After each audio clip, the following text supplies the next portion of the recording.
मैं हूं आदित्य और आप देख रहे हैं तिमिर वर्ल्ड। दोस्तों, अक्सर हम लोग रोजी रोटी और काम की तलाश में अपने घरों से काफ़ी दूर तक चले जाते हैं और जहां हमें काम मिलता है वहीं पर रहकर काम करते हुए अपने परिवार का भरण पोषण करना शुरू कर देते हैं। आज की कहानी भी कुछ ऐसी ही है। ये कहानी है मनोज झा की, जो रहने वाले तो पटना बिहार के हैं, पर रोजगार की तलाश में ये मणिपुर आकर रहने लगे हैं। दोस्तों, आगे बढ़ने से पहले अगर आपने चैनल को सब्सक्राइब नहीं किया है तो कर लें। चलिए सुनते हैं मनोज जी की कहानी उन्हीं के शब्दों में। दोस्तों, मैं पेशे से एक कारपेंटर हूँ तथा काम की तलाश में मणिपुर आ गया और पिछले 5 साल से एक कंपनी के शोरूम में काम कर रहा हूँ। मैं बीच बीच में अपने गांव घूमने चला जाता हूँ तथा अपने परिवार से मिलने के बाद फिर अपने काम पर लौट आता हूँ। दोस्तों, यह कहानी लॉकडाउन से 1 साल पहले की है। मैं दशहरा मनाने के लिए मणिपुर से पटना जाने वाला था। पटना में दशहरा काफ़ी धूमधाम से मनाया जाता है। जिस दिन मुझे जाना था मैंने जल्दी जल्दी अपना काम ख़त्म किया और बस स्टैंड की ओर पैदल निकल पड़ा। बस स्टैंड मेरे घर से ज़्यादा दूर नहीं था, पर स्टैंड पर आते आते रात के 8 बज चुके थे। मुझे भूख भी लग रही थी। मैंने पहले खाना खा लेना ठीक समझा और वहाँ के एक होटल में जाकर खाना खाने लगा। खाना खाने के बाद जब मैं बस स्टैंड पर पहुँचा तो वहाँ बहुत सारी बसें खड़ी थीं। सभी तरफ घूमकर मैंने देखा, पर पटना की बस मुझे नहीं मिली। पूछने पर पता चला कि पटना जाने वाली आखिरी बस अभी आधे घंटे पहले निकली है। अब कल सुबह तक कोई बस नहीं है। अब मैं क्या करता? रात भर यहाँ रुकना बेकार काम था और घर पास होने के चलते मैंने सोचा घर पे चल के आराम करता हूँ, फिर कल सुबह यहाँ से चलूँगा। और मैं बस स्टैंड से बाहर निकला और अपने घर की ओर जाने लगा। अभी मैं बस स्टैंड से 400-500 मीटर आगे ही बढ़ा था कि एक बस पीछे से आती हुई मेरे पास आकर रुकी और उसमें से कंडक्टर ने मुझे देखते ही आवाज़ लगाई, पटना पटना। क्यों बाबूजी, पटना जाना है? आ जाइए बस में। बस को देखते ही मेरी खुशी काफ़ी बढ़ गई और देर नहीं करते हुए मैं बस के अंदर चला गया। बस में काफ़ी सवारियां बैठी हुई थी जो मेरे चढ़ते ही मेरी तरफ देखने लगीं। मुझे कोई सीट खाली नज़र नहीं आ रही थी। तभी कंडक्टर ने कहा, ओ बाबूजी, पीछे की पूरी सीट खाली है, आप पीछे जाकर बैठ जाइए। उसकी बात सुनकर मैं पीछे चला गया। पीछे की सीट पर कोई आदमी नहीं बैठा था, वह सीट एकदम खाली थी। मैं उसी पर एक साइड की खिड़की पर जाकर बैठ गया। बस की सीटें काफ़ी आरामदायक थी। बस एकदम से लग्जरी मालूम पड़ रही थी। बस जैसे ही आगे बढ़ी, खिड़कियों से ठंडी ठंडी हवा अंदर आने लगी। इस हवा के साथ साथ एक अच्छी खुशबू आ रही थी। ऐसा लग रहा था जैसे बस कहीं फूलों के बागीचे में हो। इस बस में लास्ट सीट पर बैठने के बावजूद भी ऐसा नहीं लग रहा था कि मैं बस में बैठा हूँ। न तो अंदर बस के चलने की आवाज़ आ रही थी और न ही झटके लग रहे थे। जब काफ़ी देर हो गई और मेरे बगल में कोई दूसरी सवारी नहीं आई तो मैं पूरी सीट पर पसर कर लेट गया और लेटते ही मेरी आंख लग गई। थोड़ी देर सोने के बाद जब मेरी आंख खुली तो बस एक ढाबे पर खड़ी थी तथा बस में एक भी सवारी नहीं थी। सभी लोग नीचे गए हुए थे।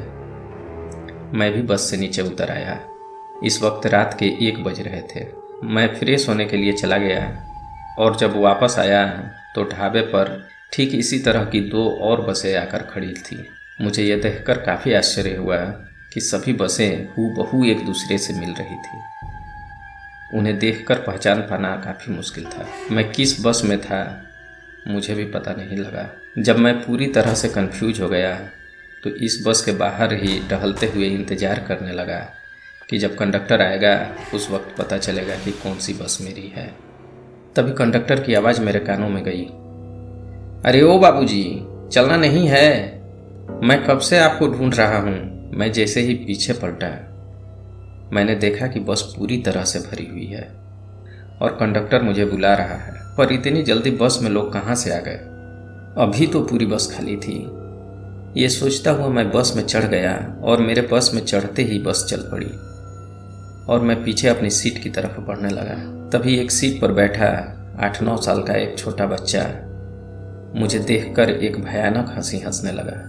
उस समय पूरी बस में केवल उसकी हंसी ही गूंज रही थी। मैं थोड़ा डर गया। और नज़रअंदाज करते हुए अपनी सीट की तरफ बढ़ने लगा।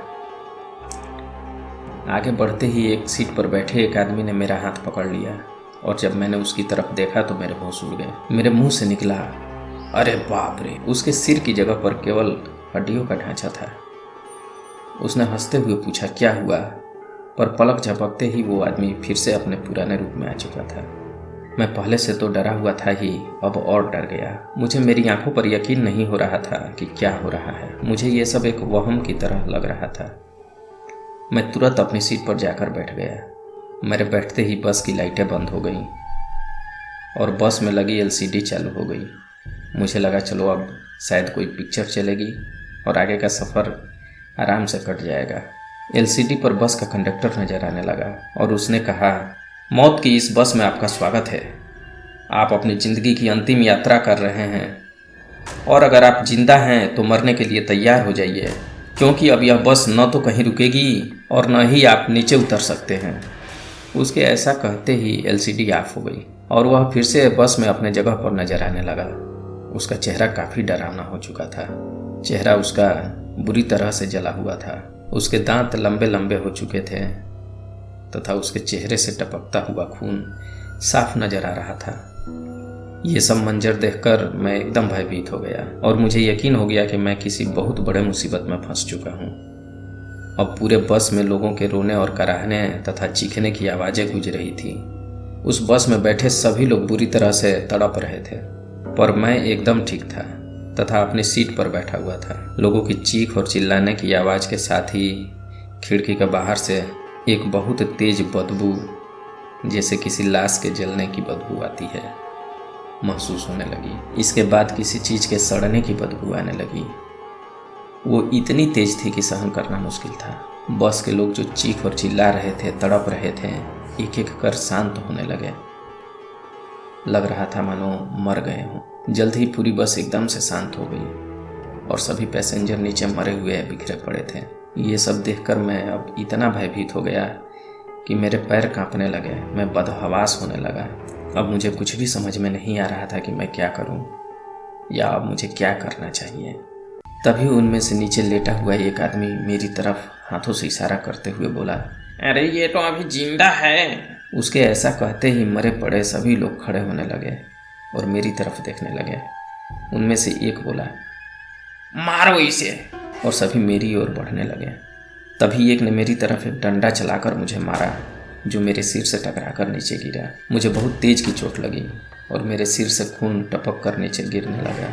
मैंने नीचे देखा, वह डंडा न होकर किसी के हाथ की हड्डी थी। मैंने एक हाथ अपने सिर पर गिर रहे खून को रोकने के लिए लगा दिया और इससे पहले कि मैं कुछ सोच पाता, सभी लोग मेरी तरफ बढ़ने लगे।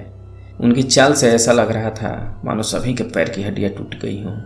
सभी लड़खड़ाते हुए, घसीटते हुए मेरी तरफ आ रहे थे और सब में मुझे पकड़ने की होड़ लगी हुई थी और एक दूसरे को वो रोकने का भी प्रयास कर रहे थे।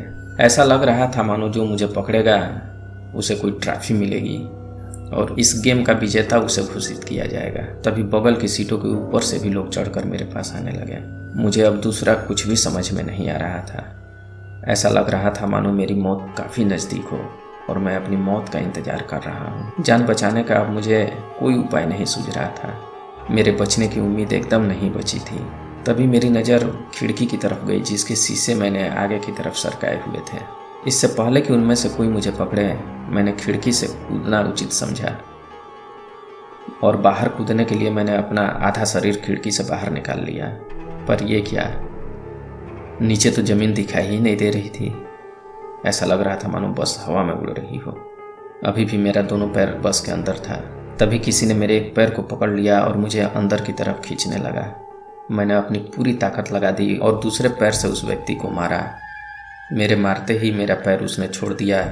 मैंने झट से दोनों पैर खिड़की से बाहर निकाल लिए और नीचे कूद गया। हवा में लहराता हुआ मैं नीचे एक ट्रक में आकर गिरा।